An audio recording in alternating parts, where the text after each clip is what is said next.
Good morning, afternoon, evening, wherever, however you are joining us. This is the I Speak Jeep podcast presented by SFJ4x4.com. My name is Neil with Simpson Family Jeeps, and I am joined in Grandma's Couch Studio by illustrious and decorated individuals. Are you sure?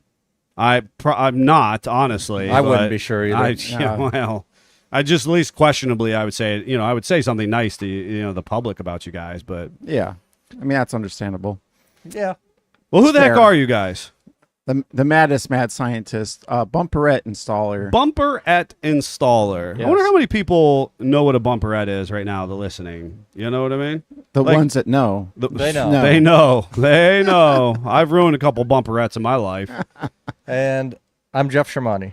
The Italian Stallion, the producer, who's just playing with knobs over there. Yes. All the knob playing. Getting us going. All the knob playing. Wow. That's how we're going to start the He's morning. knobbing. He's so knobbing. Good morning to Joe O'Brien. Good morning to Chip Fury. And good morning to Giaga Jeepers. Good morning, everyone. And what you will notice, and so folks who are tuning in on our live, and if this is, one of your first times listening to us in your ear holes, first of all, welcome to the show.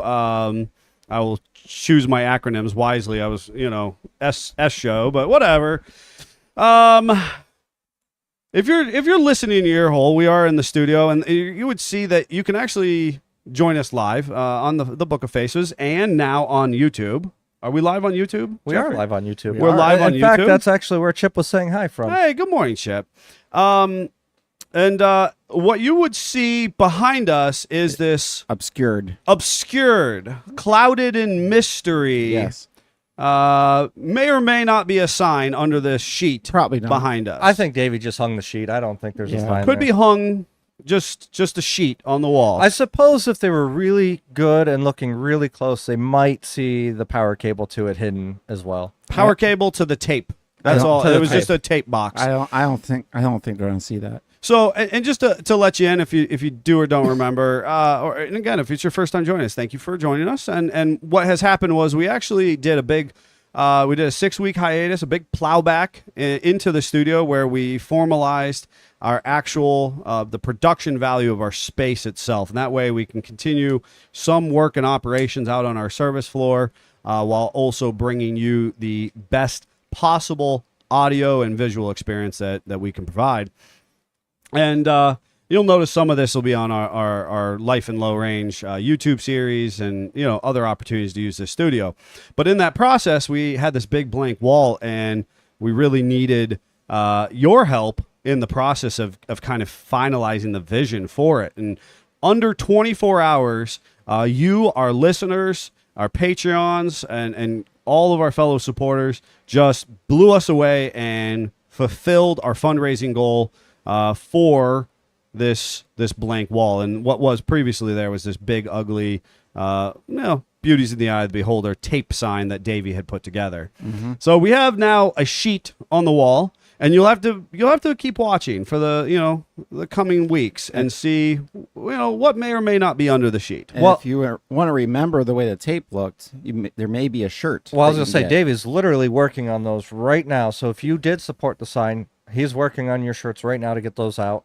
And if you still want to get one of those shirts, we're selling them for $50. And we're selling them not because we think the shirt is actually worth $50, because let's face it, it's not. But those proceeds go directly towards supporting the podcast itself. Because as I mentioned, I was actually at an event over the weekend, and I was talking to a couple other automotive professionals, and they were like, when do you possibly have time to do these things that I was telling them that we do? And I was like, We don't. we don't have any more time than you have. And there's always, a cost-benefit analysis or a balancing act that has to be done. And so the podcast itself is really for our listeners, our followers, and our Jeep family and automotive family alike. And so that's where the t-shirt at $50 a pop shows that you are a valued supporter of this program. Likewise, if you pledged 50 or more on the GoFundMe campaign, you too will be receiving one of those t-shirts as well. If we haven't reached out to you, we will be if, again, you pledged or donated $50 or more in the process. Anywho, we've got a great program today. We are going to be talking about race Jeeps. Race Jeeps. Race Jeeps. So we'll be getting into that a little bit later in the program. Do we have a special activity at the end, Jeffrey? You know what? Jeffrey? I don't know that we do. Fail. Fail. Jeffrey. He was too distracted by his knobs. I was too distracted by wiring the studio this past week, so that we actually had all the outlets working That is fair. instead of running extension cords like we had been doing. We did have Jeff the Builder on site on Saturday. Well, we fired did- the electrician and we hired another electrician did, named Greg for the end of the project. We may have fired the Jeff electrician Oh, dear. and hired on a much more qualified electrician. I could only imagine. We had mystery magic and wires. There was something bizarre going on, and we didn't even get a chance to tell you about this, Neil. But for some reason, the south wall outlets are all on the same line, Right. and the first outlet worked perfectly. We used an outlet tester; Congratulations. everything was Good. great. Uh-huh. As you follow the line back, the next set of outlets didn't work. So we checked that one and the one after it. Neither of them worked, but they were showing that there was a ground and a positive had been switched Okay. or reversed. Flippy flops. So we're trying to figure this out. So We take all the outlets out. I took the wires back out. I mean, we broke it down. There was nothing wired incorrectly. Greg came over and was assessing it. Said the same thing. And then Everything's he went- wired correct. he put his hand on the wire and went, and it worked beautifully. It did. It did. Nothing and then changed. Greg goes, so what did you find that you made a mistake on and change on me? I'm like, Greg, I'm telling you, I wish I did find What something did you wrong. find that you made a mistake on? The wire and was like, changed? oh crap. Greg is involved. The Greg is here The and Greg. he means business. Oh. And it just suddenly it all worked. So we wired it back up. We ran a couple extra tests and everything was good. I'm like, I don't know. Yes. You know, sometimes it be that way. That is awesome. Yeah, Oh. it was entertaining. So that was the big focus. And I totally did not plan an activity for today. Well, I thought we had an activity or a product review, but you know what? We'll worry about that next week. Last week we did have Rob Morgan of Daddy Jeep Garage join us. Kind of streamed in with us and told us about the Bantam Jeep Heritage Festival that is coming up in a few short weeks. So if you're not registered for that and you're in, Western PA, Southern New York, Northern West Virginia, Eastern Ohio to Western Ohio, definitely a cool opportunity to get out there and wheel and share in the Jeep life. So like I said, we're going to be talking about race Jeeps, which is kind of near and dear to our heart. And we have a good friend, a listener or follower who was in the race scene for a while, and we'll be talking a little bit about the history of that. We're looking to actually maybe push this into 2 series, this week and next week, and we'll be kind of breaking down, what that looked like in history, and without getting lost in too much minutia, which Scott and I can definitely get pretty pedantic on engines and transmission configurations, so on and so forth. Yep. But I guess, without further ado, any good weekend updates from you guys? So if you're on our Discord, you got the sneak peek of what I'm going to be talking about. For some reason, Who's on our Discord, by the way? our Our Patreons. Yeah, our Patreons. And thank you for our Patreons for...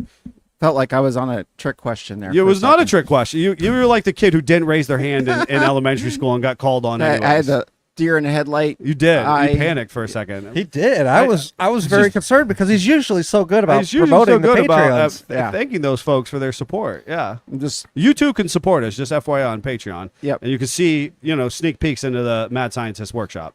so anyway. For some reason, the tools I find or find me are all something that you would normally go to a museum and look at in static display. Good for you. Good for you. And with that said, I have to have a qualifier. It's actually the date they asked for the patent. It's patents applied for date. So I don't know exactly when the tool was made. Okay. But it's fun regardless. Right. So Well, because back then, didn't you have to apply for the patent yearly? yes, and See, I and they think were always pushing to have their product out first. And if you made one little change, like now manufacturers will make a change mid-production, Yep. and they won't patent it, right? We have Yeah. different patent laws, and I wasn't prepared to talk about this, but it was my understanding that back in the day you used to have a patent basically yearly, or when you did make that recipe change, you would repatent it. Or maybe it was like 5 years, but in any regard, it doesn't matter. So anyway, the data plate literally says September 12th, it actually says just 93, because, when you're in that situation, you don't think about the fact that the first two digits are going to change. Shut up. But it's actually 1893. What? So it is, and it just says applied. So it doesn't say, hey, we have the patent, here's the patent number. So I think it's pretty early on. And something I didn't know, because you don't know what you don't know until you know it. Mm-hmm. Most early machines for sheet metal were actually made of wood with limited amount of metal, because in the 1890s, metal production was actually pretty new. So biggest share of this is actually hardwood, which is super cool. You're telling me you have a 30. nearly 150-year-old machine. 130. 150 sounded better, but 130. I mean, I guess at that point in time, it really doesn't matter because you're 100 plus at this point. 100%. A century-old machine. Correct. And it's mainly made of hardwood Yes.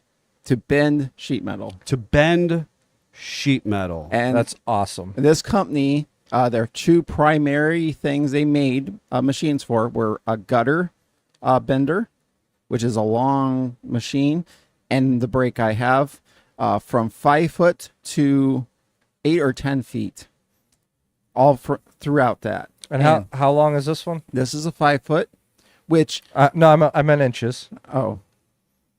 so 60, just so we know. I want to move on. I just wanted to know. Scott would have been here for the next half an hour That's trying fine. to figure I- out Well, that because number. he had a 36-inch brake that was 4 foot, would have so I to- wanted to verify.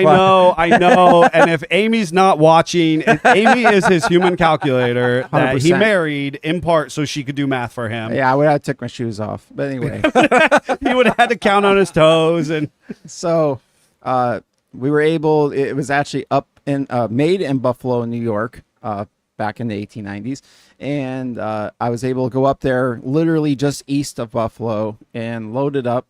Involved lots of cranking of trailers with jacks and loading precariously with a big, huge A-frame, and then we get back to my house, and of course, you think you have like 80 hours in the day, and Absolutely. it's going to be daylight the whole time, and there's going to be no raining. welcome to SFJ 4x4. So next thing you know, you're hammered down. And What did you drive? Did you drive the Gladiator? I drove my Gladiator. Okay. Did- Jeep Adventure. did Jeep awesome. Adventure. Yeah, of course it did. But anyway, we're on 90, and I'm like, why is it taking so long to get through Erie? From one side of Erie to the other. I'm like, when you're going, not paying attention, it seems like you blink and you're at Right. the New York line. It seemed like it took forever to get from the New York line to the Ohio line. But anyway, it's trying to rain. I'm like pleading with the clouds, like, come on, don't rain on my mostly wood 100-year-old bending That's what I'm tool. thinking, right? Like a panic is setting in. Right. But finally we get home and we're like, okay, we got to unload this thing. And the weather had pretty much stopped and behaved at that point. So I go out and I turn the trailer around in the field. Amy starts up the 36 because I inappropriately left it in front of the door that we have to unload this. Perfect. Because I had You were- 80 hours. Right, because you had 80 hours. I You're mean, just we were gonna going to take go care to of a it car later. show. Oh, you were going to come to the car I show. thought I even. was. But, Wow. But I was we're very ambitious. Very ambitious. So she starts the car up, does a beautiful job, backs it in the turnaround. I back the trailer in. We send kids in to go get showers and change clothes and do all the appropriate things so they can go to school today. Right. And then we get the engine crane out and we pick up the tool. We bring it back, and that's when we realize, what do we have on an engine crane? We have two front legs. what's wider than the legs? The brake. The brake is. Yep. So we get out various blocks of wood and Now we're trying to crib it and up. we're cribbing it, and we tilt it down, and it's on Harbor Freight furniture dollies that are screwed into the wood to make it better. And one's not even square, because of course You didn't do this. That's how you bought it. that's how I you bought mean. it. Right.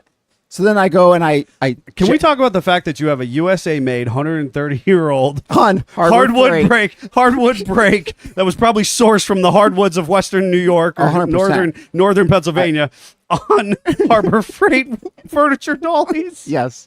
The irony is not lost on me or our listeners. I guarantee that. So we're looking at it. My wife makes a smart call and she says, we need to get the back of the trailer down. So I go over and I crank up the jack on the trailer on 2 blocks of wood till I almost take the tires of the Gladiator off the ground, Oh boy.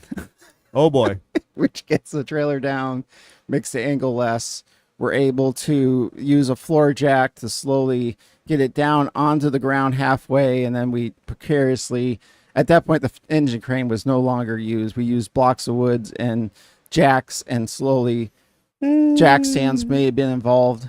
But we got it down to the floor, rolled it into its spot, and immediately I looked for a piece of steel. So, Of course. Gotta now bend you it. gotta Gotta now bend you gotta play something. with it, right? and again, if you're on the Discord, you got to see that. It literally bent over 90. Beautiful, nice, effortless. It's just everything I wanted it to be. And for those that don't know, 5-foot brakes in today's world, you pretty much have 4. I think you might be able to get a 6, but you pretty much jump to 8 at this point. Right. And yes, your bed is 5 foot. The machine overall is like 82 inches wide Sure. because there's extra material and weights and all that kind of other stuff. So an 8-foot brake, that's a commitment. That's a whole wall. Right. Don't have room for that. Barely have room for 5 foot. Yeah. So I was pretty excited that gets me as much bending opportunity for as little of a package as I could get. Plus, it's old and cool. Absolutely. Yeah. It's right up your alley. And my mill, which is ironically beside it, is literally 1 year older than the brake.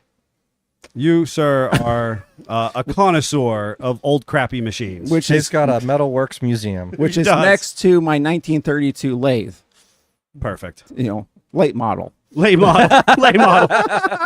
Youngster on the block. Yes. Ooh, the technology is just dripping off that one. Yes. Oh, goodness. Jeffrey, and how was your weekend?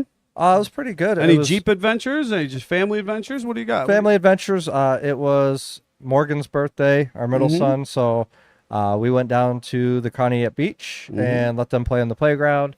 Had some cake. Saw you, waved as Totes. you honked and drove by, Totes. and then randomly found your wife sitting on a bench. I left her there. at the beach. I left her there. She's fine. She's a big girl. She's She's probably happiest. at the probably beach. happiest. Yeah. But it was actually really funny because I was trying to round up my kids. I'm literally Lily wanted to go on the seesaw, and I was like, here, a couple times, and we'll go.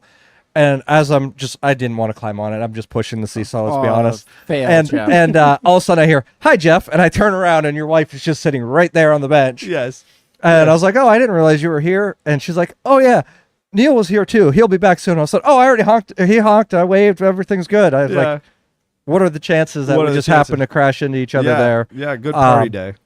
But it was perfect weather for that, so we enjoyed Yes. that. And then, other than that, I mean, just a lot of work for the nonprofit event coming up next Saturday. It's this Saturday. This Saturday. This Saturday. So nonstop work on that. Building some shelves into the cargo trailer that we acquired last week also. So It's been a busy month for you. yeah, it's been crazy busy Sure. and a lot going on. But the event's finally coming up, and we're excited for that. 15 different artists lined up to compete for cash. And that's in Erie, Pennsylvania. At room 33. Very cool. Yeah. And it's so if open to you're- the public, free to attend. Yep. It's- If you're a music connoisseur, if you just want a fun night out, you can head over to Erie, Pennsylvania, room 33, and enjoy. This is all covers. It's all cover This is music, a so cover- it's all a songs cover. that you'll probably know. And it's, like I said, 15 different artists competing for cash. And it's inside of a speakeasy. So room 33 is a speakeasy. Yep. It's really fun because it looks like a little book cafe when you first walk in. and you got to walk through a bookcase, and when you walk in, it's all mafia inspired. It's very cool. That late turn of the century kind of, like you said, speakeasy. So I have to atmosphere. ask: are you going to wear appropriate attire? Of course I am. That's awesome. Of course I am. That would be a really cool night. I mean, and honestly, let's talk about the indie music scene for one hot second. I am just not. I'm about as mainstream as they come when it comes to like music stuff. So I'm not really the person who appreciates independent originals. Right. I know that there's a number of people out there, some of you listening may be that person who's like, oh, yeah, I love when an artist brings their originality to it. Nope. I love covers.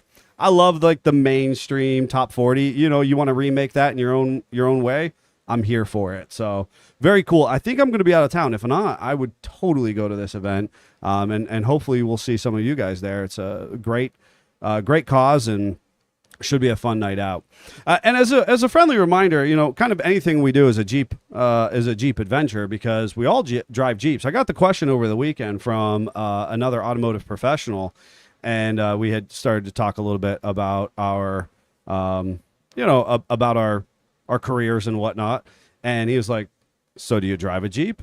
And like looked at like in the general direction. We were at a wedding of a customer of ours. Congratulations to Jonathan and E on their wedding, the beautiful ceremony they had, and they're off on their honeymoon now, I understand.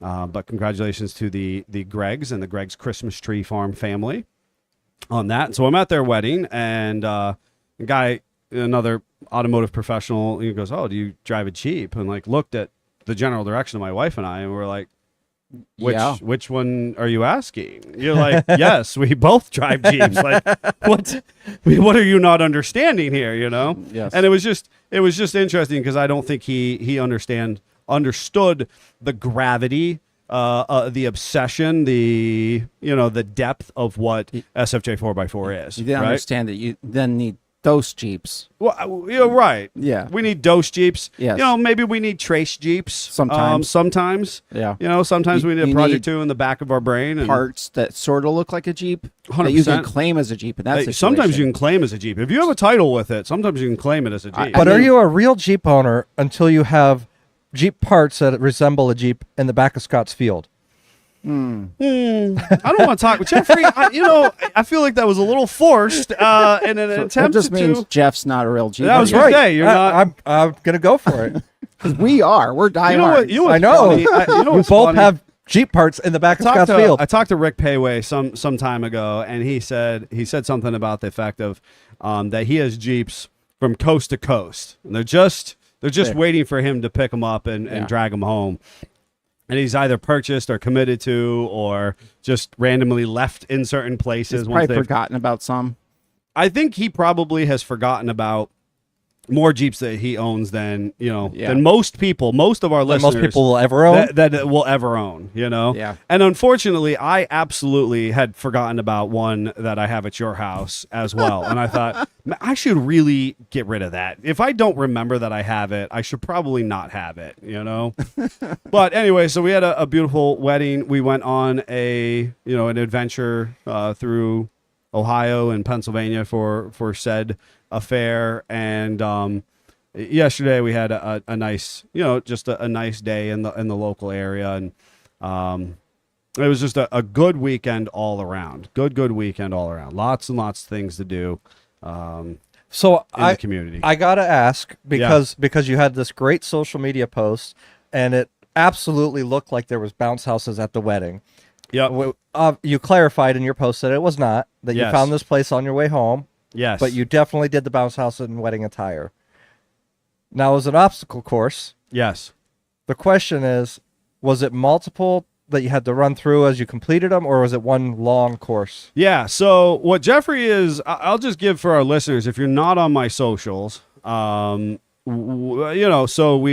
we left the wedding. It was about an hour and a half of the reception. The reception was about an hour and a half from our home, right?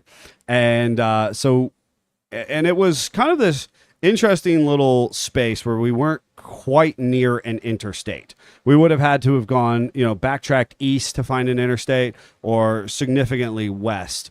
And so instead, much as we will do, we took kind of the path less traveled. Well, and you're driving a Jeep, so of course you do. 100%. Right. I wanted to see all the small towns and all the little things, right? And as Was the Jeep topless? it was not. it was not. such beautiful weather. It for was too. beautiful weather. We actually talked about that at the wedding because we had a Jeep parking area at the wedding. Got ducked. The groom's father, ducked my Jeep because they are Christmas tree farmers. Gave me this awesome little green duck with Christmas I lights. may on have it. known about that. Yeah, ducked the Jeep at the wedding, and thought that was kind of fun. It was a nice token of appreciation, and so we left. I wanted to leave it a reasonable enough time, because we left a little after 9, so that by the time we'd be getting home to kids and whatnot, and if we need to take a potty break, it'd be close to 11. Right, that was my plan. And then bounce houses happen. Well, so I kid you not, this was the most like wildly interesting situation because we're traveling on these back road 2 lanes that were, they're not by no means, they're not, they are paved. They're not dirt roads, you know what I mean? But they were good enough, but they're not huge. bougie back roads. They're bougie back roads, right? Yeah. They're bougie back roads. And we're probably on a straightaway, and I could probably see 2 miles ahead of me, and the world is kind of aglow ahead of me, and you can kind of see a large church steeple, and it was kind of interesting. And I promise you, it was like driving through like kind of desolate, dark. Of course, it's 9 o'clock. It's it's probably pushing 9:45, 10 o'clock at night, and we're on just like there's nothing around us except for farmhouses and little blinking lights, and we come up to this carnival. It was almost like an oasis out of like a Hollywood movie. I kid you not. It was like this odd oasis of blinky lights and beautiful bright lighting and this spectacular town center. Something, honestly, out of an M. Night Shyamalama Ding Dong video or movie, where it's just like, it was really interesting. I was Scott like, thinks that's the real name of that's that. not his name. It's not his name. That producer's name is not M. Night Shyamalama Ding Dong. Anyways, it was just like I came up on this and I was like okay, and the GPS had me just turning right and buzzing past it. Now, if you've followed the program for any period of time, you'll know that my wife is a very special creature. She does not watch the program, so I'm pretty at liberty to to talk about it until she does, right? And then she kind of blips in and she offers some quips that just cut me to the core sometimes. But so as we turn northbound onto a main state route of sorts, despite the fact it's only 2-lane, and she sees these bounce houses. And she goes, Neil. She goes, bounce houses. I was like, she's like, I'm going to beat you in a race on the bounce houses. And at this point in time, it's 10:45 at night. I need right? to clarify, too. These two are the biggest competition people between each other. Forever. Forever. Well, Once the doesn't challenge matter. has been issued. It If doesn't it's matter. Frisbee, barefoot race, Yes. bounce house, and nice attire, doesn't matter. No, it doesn't matter. They're there for a it. challenge has been issued between my wife and I. And so she sees these and she was like, what was that? She's half awake, right? She had danced the night away. Oh. We had full bellies from this beautiful, this Yes. beautiful And- wedding And Jen will fall asleep instantly in the vehicle, right? So she's like startled awake by the brightness of the bounce house. Not to mention, she's in an absolutely gorgeous, formal wedding, attendee dress. And she sees the bounce houses and she's like, Game on. I would beat you. And she's like, I challenge you to a race. And I was like, Jen, I'm not here for this right now. I'm just trying to get home to the kids and, get, blah, blah, He blah. always does this. I don't And know why. she's like, basically like, well, it's because I'd beat you. And I was like, no, well, first of all, I'm not one to turn down a challenge because honestly, let's face it, I'm a child. But I was like, you know what, Jen? And she was like, I can't believe you're driving away from it. And I was like, So then at the bounce house. so I was like, that's it. I'm going back. She's like, really? And I was like, yeah, absolutely. I'm done with this. I'm not taking this. And I'm going back. I'm not going to be the person who didn't let this happen. So we turn around, flip the Jeep around somebody's yard, who knows what. God, hopefully it's okay. And we go back to the bounce house. We find the parking. Because now this stuff has gotten real, right? The issue, the triple dog dare has been issued, and I'm not one to shy away from a challenge. And I was like, what are we gonna do? Like, I'm in this, this oasis of this beautiful little town side carnival, and we walk up to these bounce houses, and my wife, in her charming nature, finds the first worker of the bounce houses, and she was like, do we have to pay to get on the bounce houses? Now, I'm a grown man. Now, most people have gone on to, our website, social page, whatever. I am a grown, corn-fed Midwestern man, right? I'm just Loose Midwestern. whatever, Jeffrey. What should have been asked is, can we break your bounce house? Right. Can we inappropriately abuse the heck out Can of your we bounce house? inappropriately abuse the heck of your bounce houses? This this worker, and she was kind. She took a look at us. I am in a tie and slacks and a vest, and my wife is in a wedding attire, formal wedding attire. And this woman goes, absolutely. She goes, you know what? Don't even worry about paying. Like, you want on? I'm gonna film this for my And she TikTok. was like, you This want was on? a TikTok video. And my wife goes, oh my gosh, that's so wonderful. Thank you so much. She goes, we have to race. We need to race on the obstacle course. And I was like, are you kidding me? So there's like kids, because that's who should be on the bounce house. Right. There's kids. And the workers are like, hanging out for the night. And this worker that my wife had corralled, now with jubilation, is now telling the other workers that this couple, This is about to go down. this is about to go down, right? Yeah, and you so can now see you've the got word the crowd. spread, and the workers all kind of come over, and they kick the kids off. I promise you, there was kids on there. It was like like just this poor father and his daughter just wanted to bounce, and they were like, nope, it's closed. You got to get off, And The main event is here. the main event is here, and it's a carny sideshow. So like we've got a melting pot of individuals working the bounce houses, right? And there was multiple languages and things being said and so on and so forth. And they were like, we've got the timer. Like one guy pulled out his phone for timing. Oh, One person laid the man. ground rules. And the obstacle course is one long obstacle course, and you enter through this tight little cavity, which obviously, again, is made for, I don't child. know, A a six-year-old. child between the weights of 50 and 80 pounds to go through. And then there's a series of uprights that are meant to, kind of beat you around. And then you have like horizontal blow ups that you have to fit through as if you're being compressed by rolling pins before you go up and over like a wall climb of sorts and tumble to your demise and out another little tiny orifice out the other side, basically. Sounds awesome. Right? It And sounds like you guys shut down the carnival so that everybody could watch. So stuff got real, because at that point my wife was like taking out her earrings, and she's throwing down. she's got her earrings out, she's taking off her fancy shoes, and I was just like, we're doing this. Like, again, not one to shy from a challenge. So was the carnival announcer announcing the race? Because I feel like at this point you need that. You know what? I don't know, because I was in game mode. I was focused. I was a 19-year-old before a football game, and I just, I was just seeing red at that point. So is this where we hear that Jen won? At that point in time, I tucked my tie into my shirt. I took my think vest the answer off. is yes, 'cause he I hasn't kicked- said anything. I kicked my shoes off, and the carnival workers in their best broken English counted down for us, and we dove into the obstacle course, careening and just flailing our bodies to the absolute just awful, god-awful tumbling nature.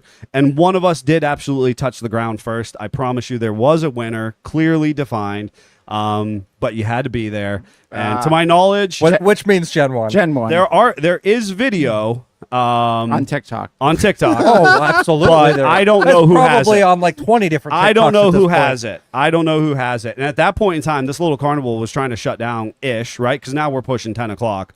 Yeah. And Jen and I were like that couple as we just kind of like we just kind of walked the remaining little vendor area, and people like kept coming up to us and like, that was so fun, that's so cool, and we were just like, So how Just how another many day in the Simpson household, as far as we're concerned. how many vendors did she get to see while you were still trying to get out of the outfit? He's stuck in the little roller thing. That's all I can picture.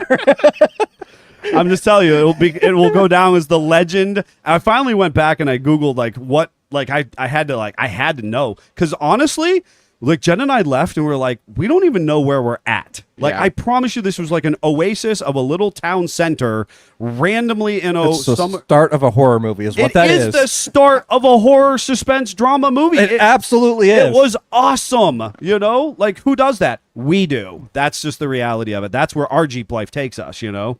Let's go to the comments real quick. So, since we last read comments, Daddy Jeep said, "Morning, guys." Joe Brilla said, "Hi, kids." And then he said, "Try SCE to Ox." I think he's referring to when I was turning all the knobs. Eric the Great says, "You can determine what brand new Jeep will get death wobble before you buy it." I'm interested to know more. Yeah. Uh, Kind of true, actually. Yeah, but I'm interested what his take is. Bill McWilliams says, "Good morning." Amy Brown says, "Good morning, guys." Morning. Daddy Jeep said, "Rick is like a squirrel with buried nuts," and that's referring to the conversation about his Jeeps all over the country. Fred Mert said, "Will Jeep still be producing vehicles in January 2026? I don't think so." Yeah. Uh, Some of the news that's come out recently, it may not be. Yeah, it's interesting. And then Keith Dart says, "Morning, guys," and Fred Modus said, "Good morning." Good morning to everyone, and thank you for joining us, right? And you too can join us and be part of this, but we do appreciate all of our listeners across the world, 35 countries and thousands and thousands and thousands of hours of download. You found one of the leading off-road automotive and obviously Jeep-specific podcasts in the world, which is just a remarkable thing to say. So thank you for being part of that and making it so. Yeah, it was a great Jeep adventure, to say the very least. Yeah. Speaking of Jeep great adventures, where did it all come from? Right, so the race Jeeps, and oftentimes we get a number of people who leave comments, call in, send emails, and they want more horsepowers out of Hurspurs out of their Jeep models. And I think that humans as a whole, since kind of the dawn of the automotive age, and arguably we probably go back when we had just horses and foot races, right? If you look at the Olympics, go back to the origination of the Olympics, racing has been a huge part of our human experience. That's something fun that I remember reading is, when was the first car race? When the second car was built. It's absolutely true, right? And you look at like the spirit of competition between my wife and I. You know what? And I got to tell you, spirit of competition, and I'm gonna deviate and go back to the storyline just a hair here for you folks. One of my wife and my favorite things to do at the wedding is the married or together length dance. Right? I don't know if you're familiar with that, Yes. but basically the DJ says, come out on the floor, and if you've been married, less than 1 day, please leave the floor. If you've been married for 1 year or less, please leave the floor. And they do this And then 5 years, 10 years. 5 years, 10 years, 15 years, so on and so forth, right? And kind of the humorous piece for for my wife and I is that in general, we are younger than a lot of the other people that we are married for similar amounts of time. Yep. And so for us, that's our own little piece of competition, right? And so we were pretty excited this time around. Now, I thought it was fascinating. Typically, we're pretty steadfast in our competitive nature, and there's not tons of people out there past us. Man, this wedding, we were like lightweights. Everybody there had to have been 20 couples who were like 35 plus married. That's That was awesome. remarkable, right? I was at one wedding where they had two couples still there when they got to the 50-year mark. And the Unbelievable. DJ called it and said, "All right, how long have you guys been married?" Yes. One was like 65 years and the other was like 62. Yes. It was like, Amazing. Wow, Amazing. that's awesome. And that was a couple. We were there. They were 64, 65 years. That's crazy. At this wedding as well. Regardless, spirit of competition, I think, is just a human thing, right? Yes. And so ultimately, those of us who are involved in the off-road as an enthusiast, the off-road industry as an enthusiast, sometimes it's about pushing ourselves. Sometimes it's about pushing our rig. Oftentimes, there are people who want to do off-road racing as well. I think that is where the core of it, kind of that human spirit that says, I want to do something a little greater than this moment. Because obviously, off-roading can very much be, hey, I just want to have some beautiful scenic vistas and I want to bump along in an area or a geography that most people can't go. But arguably there is a moment in your build or in your process as an enthusiast where you go, you know what? I want to see if I can climb that rock. I want to see if I can go over that ledge face. Honestly, there was a ledge face that I couldn't get this last time out that I was at. We went wheeling together, and I think about that ledge face, and I'm like, I'm feeling some type of way. I need to take Chuck Norris out there because I want to climb that ledge face, right? And I think that's the nature of racing, And can I do a little bit better than I did before, both personally, but also within the class of other racers that I am within? Yep. And so cars were racing. Yep. So why not just Jeeps? You know what I mean? Why not Jeeps? And when did that happen? What were you going to say there? Well, I was going to say that a smart racer says that you're not racing your competitor, you're racing yourself. Always. That's how you actually succeed.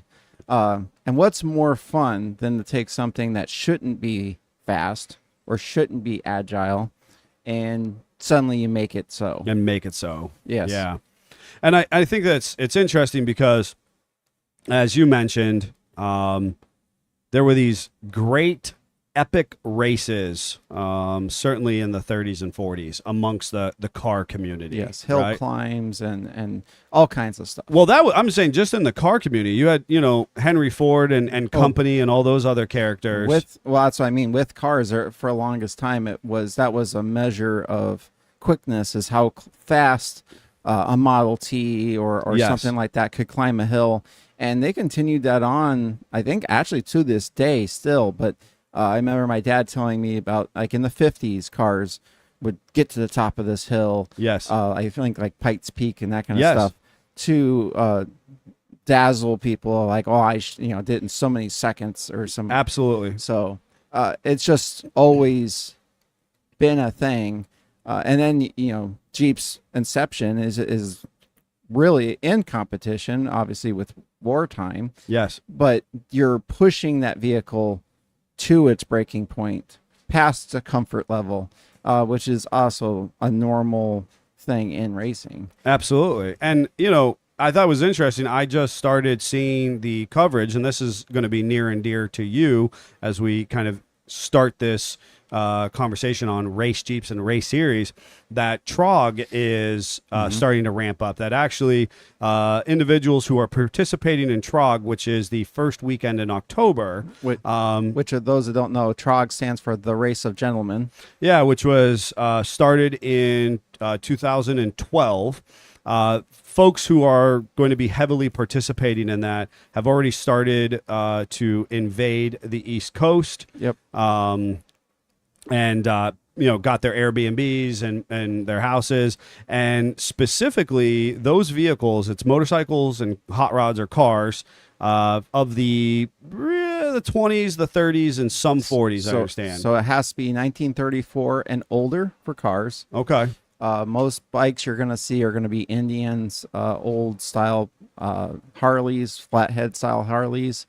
And there's literally cars being built purposely for this race. And I actually watched a fun 1929, 1930 something Indian, which was a museum quality piece. Yep. An individual in California purchased it from an estate where it was basically in a guy's man cave. I believe he passed, and it was this beautiful, fully restored Indian motorcycle, and the guy bought it and kind kind of, he was going to do likewise. He was a motorcycle shop owner, kind of that vintage era, and had it for a little while, and then started realizing he felt different when he drove it. And then Trog really started to take root. And within a few years of owning this museum piece, he started making modifications to it so that he could race it. And he said the estate that he bought it from was kind of horrified, but I mean, it was his at that point. And he's like, I want the spirit of this motorcycle to be alive and not just held up in my garage, basically. So the biggest problem with that kind of stuff is that everyone's gone to a museum and you see stuff on static display, and you can kind of try to wrap your head around it.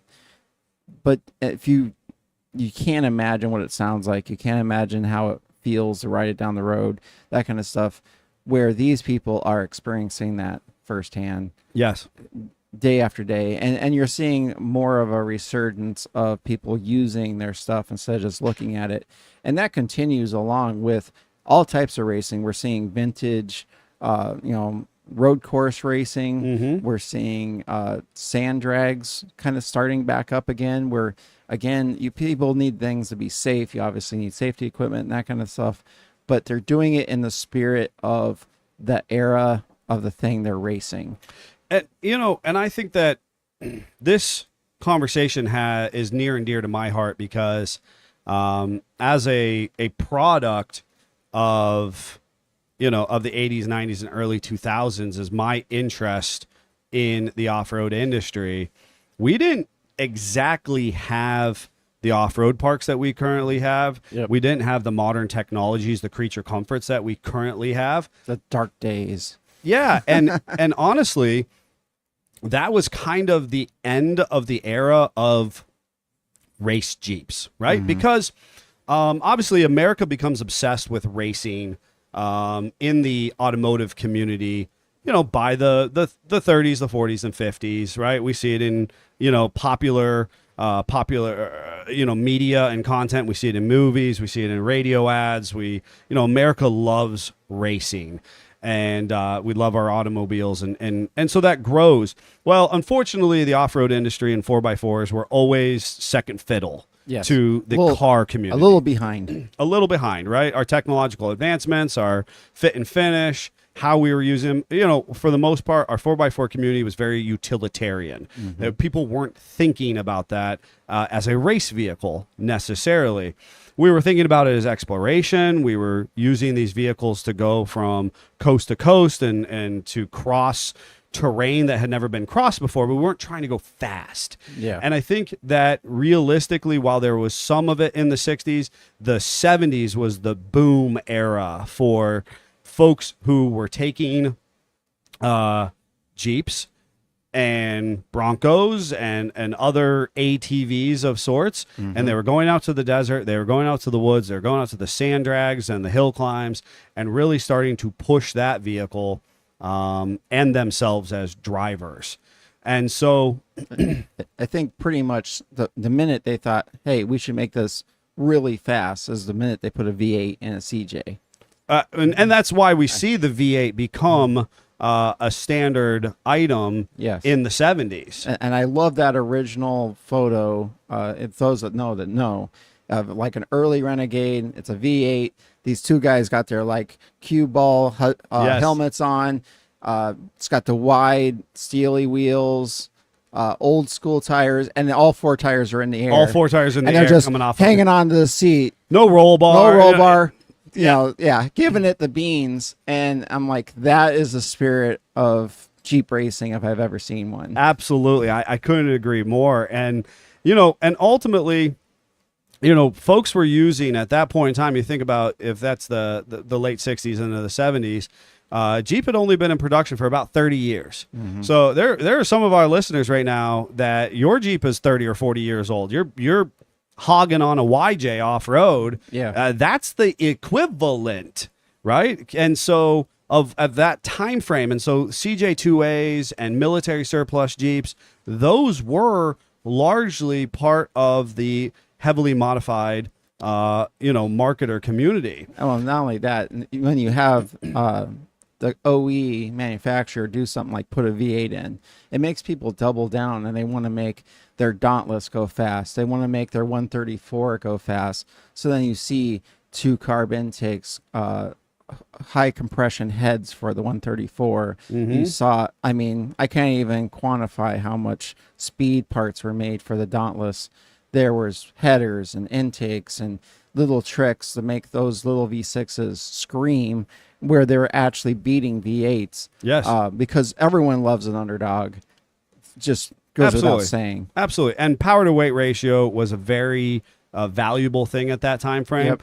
And honestly, the upper hand was to folks who could machine, folks who had an understanding of the race car market. Yep. And the stuff that they were able to do with multiple platforms from multiple different manufacturers. And that's what I think I love about that era, is the fact that you could find Buick engines in these vehicles. You could find a GM. You could find a Ford engine. You can find, it was pretty much, once a muscle car got into a wreck or some type of other vehicle application, Game on. game on. They ripped it out and they shoved it into this little light-bodied, this little light-bodied Jeep.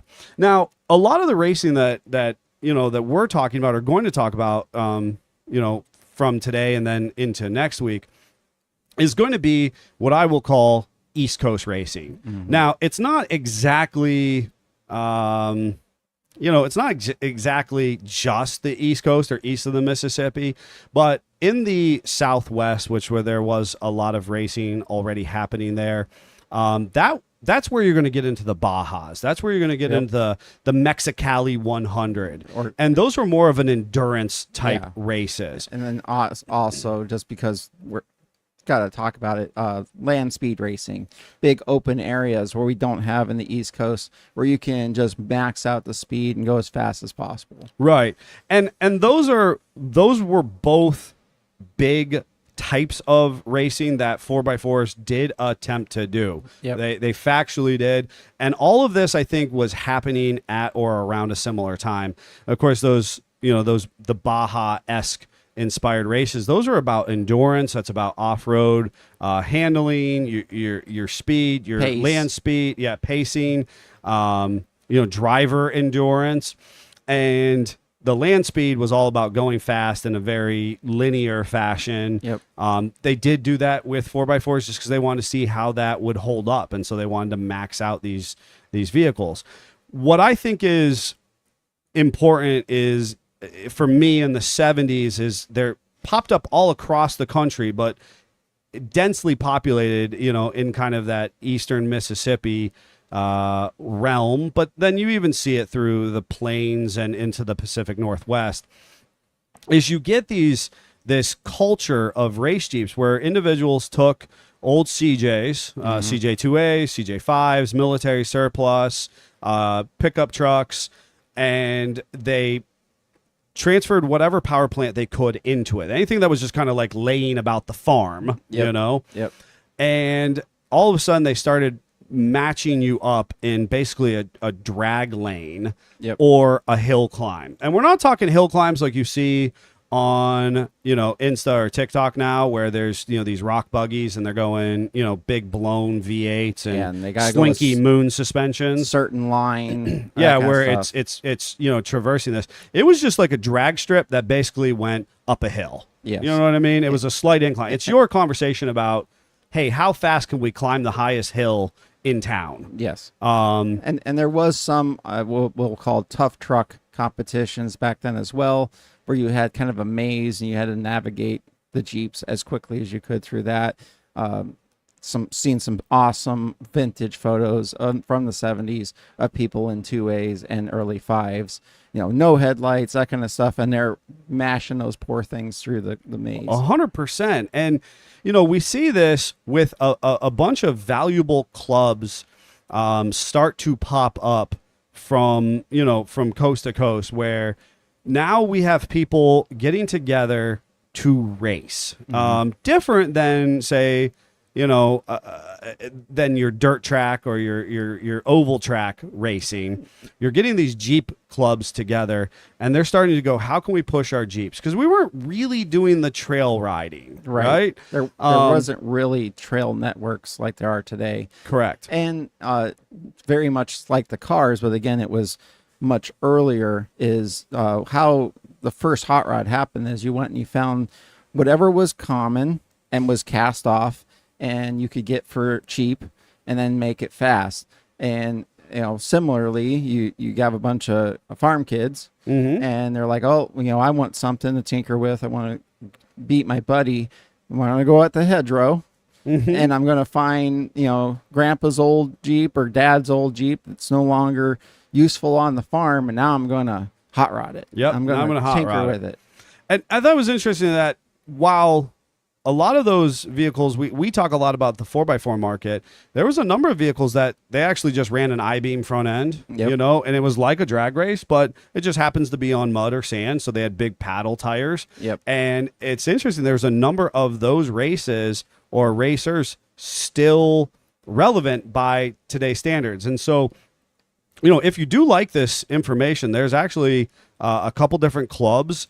There are some people who have a lot of information. There's actually one of the guys who's watching here, a good friend of the business and owns a Jeep business himself. Fred Motice from Anything for a Jeep is actually a dedicated racer from the 80s and 90s who won a bunch of these races with a Dauntless powered a Jeep. And still has his Jeep. I know. I love it. I lust after his Jeep every time we see it because that's where my teeth were cut in these big truck national shows where we would go to the big traveling fair. They were at the fairgrounds, but the show was a big traveling show, and they'd bring these, by today's standards, mega trucks in.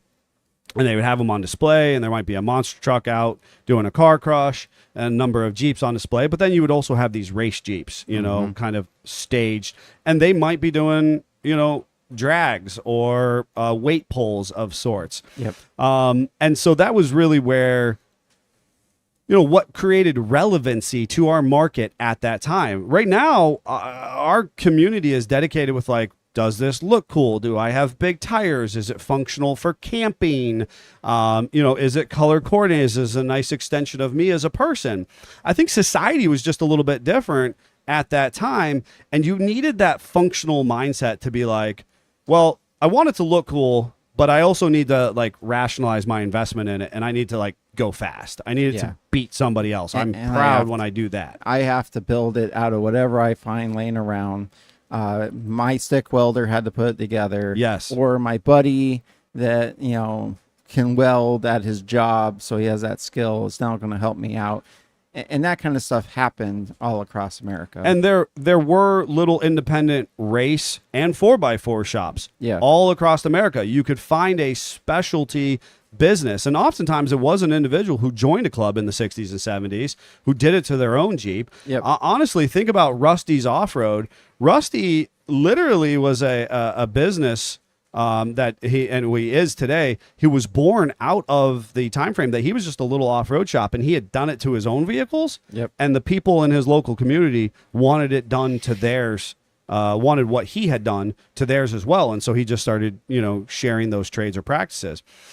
There's actually very few of those left, but at one time we had Columbiana 4-wheel drive with Tom Kennedy. We had the Morris family with Morris 4x4, OK 4-wheel drive. All of these were once small businesses that were just locally supporting that race and small aftermarket scene. Yep. And then eventually became the e-com and physical retailers that, really pushed our industry along and into the JK and JLJT markets that we now know it as. But that vintage race scene was all about the spirit of human competition. How can I repurpose this vehicle? And there was just some of the coolest vehicles out there. I'm actually in a couple vintage race Jeep CJ7 race groups and whatnot. And it's interesting to see. So there's Tri-County 4-wheelers, Gravel-Rama, and then there's actually a racetrack out in the state of Washington who are still actively running these race series. Now, unfortunately, as a voyeur of the automotive industry, they don't even have an iota of the popularity that they once had. You know, they're still relevant. They're still paying out cash prizes. People are still having a good time. There's still little infighting and communication, just like any of your standard race groups, you know, have, because, you know, you mix competition and sport and enthusiasm, you know, emotions bubble to the surface, but it's still relevant to them, and they're still running these events, and they're still nationally known. And so you can go there and you can see some of these very cool Jeeps running today. And they made modifications, especially when fiberglass came out. They made one-piece front ends, tried to lighten it up. You would typically rip out your headlights because you didn't need lights where you were going. And like you mentioned, you would pretty much find whatever broken down hot rod was laying about, and you'd stuff that into your Jeep. I think it was interesting because obviously we talk a lot about the multi-piece rear ends of that time and spinning splines and whatnot. Most Jeep people will not spin a spline, in my opinion, until you throw a big V8 in there and you start bouncing those tires around. You know, now it's a good precautionary piece at this point to avoid that. But those, as we learn these things as we continue to push the vehicles, that led the way for the technological advancements that we now enjoy. You know, and so this spirit of vintage racing, it lasts up through honestly the early 2000s. There was even some local clubs to Northeastern Ohio, Western Pennsylvania, who would still do time courses as part of their club experience, and they would travel to some of the growing off-road parks, and they would have little cones or little areas.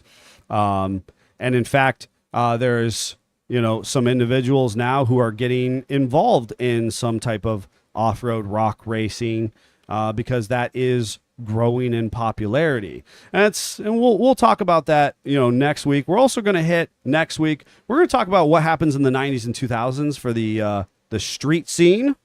And then we're going to talk a little bit about the muscle car scene and how it impacts the race Jeeps that, you know, honestly are running around the streets as we speak. And I think they're really cool personally. So you're going to have to tune in for that next week as well. Additionally, I know we didn't actually have an activity planned for today, and maybe we save it for the end of next week's episode, but we were able to quickly put together, I don't know if you'd seen me playing on the phone, communicating with Davey. We do have a short interview clip of a customer of ours that we did do an interview in the studio with. Okay. Yeah, and that individual, good listener and you know, customer of ours. His name is Joe Harper, and you said we want to do it today, you think? If you want to, we have it. I think we do it today because obviously we have a couple things planned for next week as well. And so this special interest story, the goal with the studio creation, as we had mentioned to people, was that we would be able to bring more of these special interest stories to you, our viewers and listeners, and ultimately get to share more interviews, more stories, not only from industry professionals, but dedicated enthusiasts who, you know, want to share their Jeep experience, not with us, but not just with us, but with you as well. And so I think that would be a great opportunity to share Joe's story. Additionally, you're going to want to tune in the next couple weeks and see if there's actually something behind this sheet or not. Because I got to be honest, I'm pretty excited about it, and I want to share that with you guys. So, Jeffrey, are we all tuned up and we can share Joe's story a little bit? Yeah, I'm going to see. Hopefully the volume's okay. We didn't get a test run on this. Davey literally just put it together for us as we were talking. And so this will be the first that any of us have seen this. Hot off the press. When you're traveling across the country, you're using a tow rig. Tell us a little bit about your tow rig. I don't hear audio. Hopefully the audience like. does. Yeah. So the way I pull this off is I still work. I'm not retired. I get that question all the time, and I understand. I kind of got all the white hair, and I can do what I do. Is there But audio? I've always It had a doesn't look remote like there's job audio. since 2009. I'm in IT, Yeah. so pretty flexible. I don't need to physically show up anywhere. And I said, well, I don't think there's audio on the file Davey No. sent me. That's travel, a travel. buzz. Let's be That's remote, a remote. buzzkill. Yep. And move across That's the all right. country. We go use, will- Jeep Jamborees mainly, Audio good. and see the U.S. Your wife said. And Oh, how am I going to well, pull we that can't off? hear it. Just Well, me, a one doesn't man matter if we band, can because the hear it. missus can't keep up with the schedule, and the kids are in school and all that. So I said, okay, I'm gonna maybe one of these crawler haulers. I looked into that, open, closed, fancy trailers, big RV. I looked at all the options and the price points. And I said, well, one way it's flexible is I get myself a 1-ton truck and tow, which I've done before in the past with all those other Jeeps and scenarios. That's how I got the Moab back in the day. And but I need somewhere to sleep, so put a little camper on the front of it, and that's why they refer to them as crawler haulers, because it's an open with the living quarters up front. Yeah. And there's some nice companies that make some versions of that, but once again, now we're talking price point. So I came up with this situation where I got a 38-foot gooseneck trailer. I put a 17-foot camper pull behind bumper pull camper behind it, or on the front of it, and then I left enough space for the LJ, and it straps on the back. So you'll see me going down the highway, keeping good highway speed. You'll think I'm a hot shot or just moving equipment across the country, but nope, I sleep in the front and the toy rolls off the back. Nice. Yeah, so So what specifically inspired you to hit the road, attend Jeep Jamboree events all across the country? yeah, so Jeep Jamboree events, or Jeep Jamboree USA. I went to my first Jamboree. I don't remember how I found out about them, but back in 2007 Okay. was the first time I heard about them. I said, oh, I've never been to Land Between the Lakes, Kentucky. Let's go check this out. Organized event. People are going to trail guide you. They're familiar Yeah. with the area. They're going to give you a little bit of food, and there's going to be other fellow wheelers there to talk to and hang out with. So sounded interesting. So I went and joined that event. Had a good time. Interesting story there was, since I was rocking 44s at the time, and Jeep Jamboree's tire limit was 35. I had to find who of my buddies had the Chevy 8-lug pattern that would fit on my Jeep, but were closer to 35s, and the closest I got was 37s back then. So I write in for special permission, because this is 07. Internet email isn't as hot as it is these days. Yeah. And they say, yeah, that's fine. We understand your situation. We'll give you the exception. So I roll in there with my 37s and all this lift for 44. So the Scrambler's looking a little funny, but I had a great time. I said, all right, I need to do more of that. So fast forward again, the kids are kind of self-sufficient now, and I don't want to be working from home. I like to have the scenery change outside. Yeah. And Jeep Jamboree allows for that, because they have 40-something events across the year throughout, all the months, basically March through November almost. And I was like, all right, well, there's a lot of places on this list I've never been.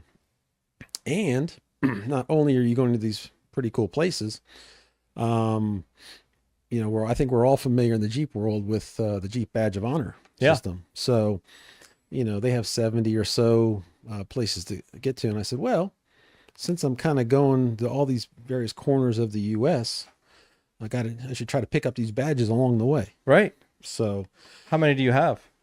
Badge of Honors, I actually have all of them now. All of them. Yeah, I That's actually incredible. it took me 5 years, and I actually got the last one about 3 weeks ago, because I did the Rubicon Trail, Mm-hmm.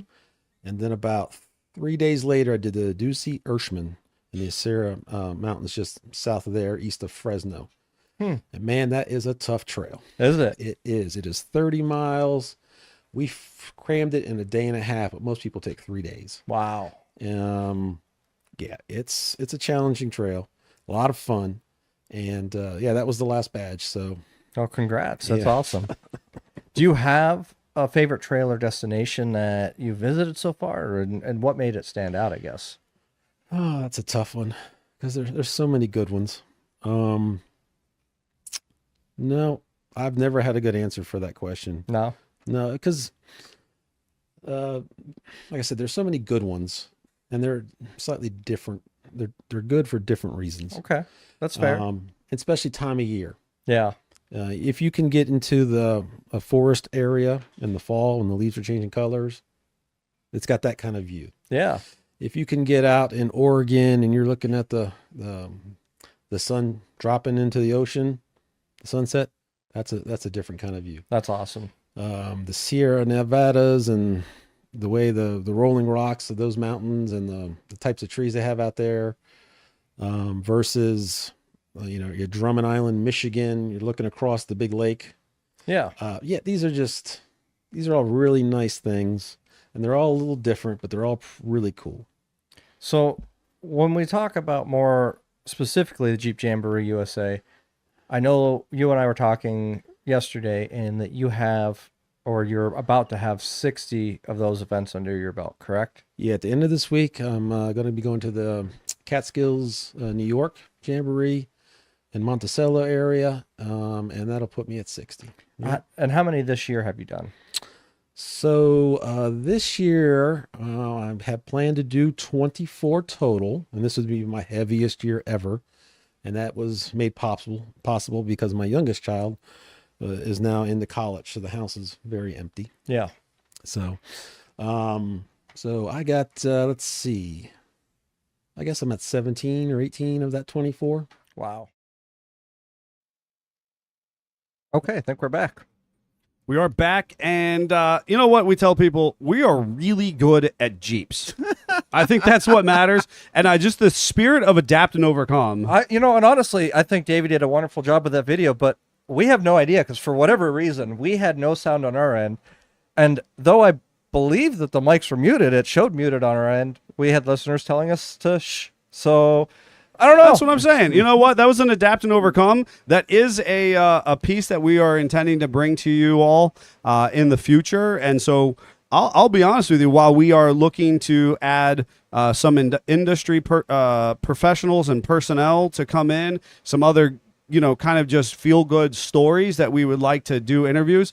If there are some listeners who have a particularly unique story and you would like to share with us, we may like to hear from you and have you come into the studio and sit down for an interview. 100%.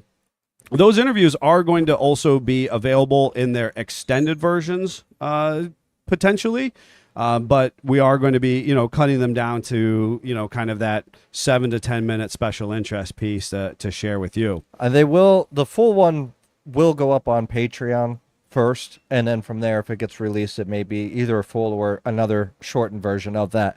Absolutely. But what is important to note is that live, you may hear all the extra talking that we did and buggered up that interview for you. But if you go to post and listen to it once it releases on the streaming Post-production. platforms, or once it's released onto YouTube later, formally recorded, we will edit that out and get rid of that so you can clearly hear the interview. That's the joy of doing things live for you. Now, equally important, hot off the presses, is the official I Help Build the Sign shirt, right? That's so cool looking. And I'm blown away. I love it. So there's the front has the tape sign, and the back that literally says I Help Build the Sign, I Speak Jeep podcast. And black shirt, yellow, vinyl on it. That's like the high vis yellow. It's like the high vis vinyl to be reminiscent of the yellow tape that we put on the wall back here to,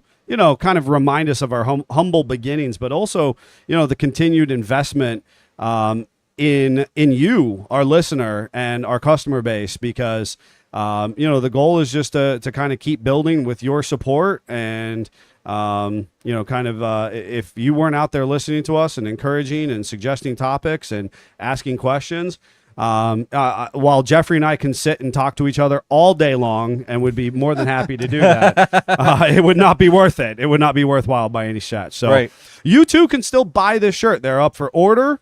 We just need you to message our page. We will send you a payable link via email.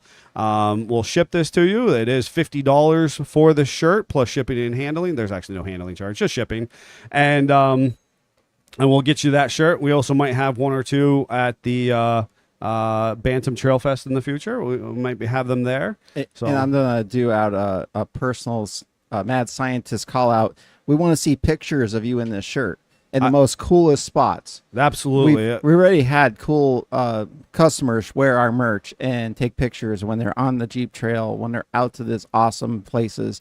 Sometimes we can't get there. So we want to see this shirt in the coolest spot, and maybe we could do something for you. Do something for you in the process. Yes, but you gotta send that to Jeffrey Jeffrey. at JEFFC at SFJ4X4.com. And you post that picture up, we might end up sharing it on our social or using it in some other positive capacity. But just the coolest shirt. I'll show the camera again for our listeners at home. The tape sign, and it says, I helped build the sign, which, realistically, you helped contribute to not only build the physical studio of the podcast, but you build the listener base, you build the dedicated people and following that is this Jeep family, and we appreciate you all so much. We have a lot of Jeeps to build. Again, thanks to you all. Check out Jeffrey's live Tuesday updates to see what's going on in the shop. And we'll keep you posted on all of the other good SFJ 4x4 goodies in the process. Next week, more race Jeeps as we move into the modern era. Until then, Jeep on. Jeep on. Jeep on.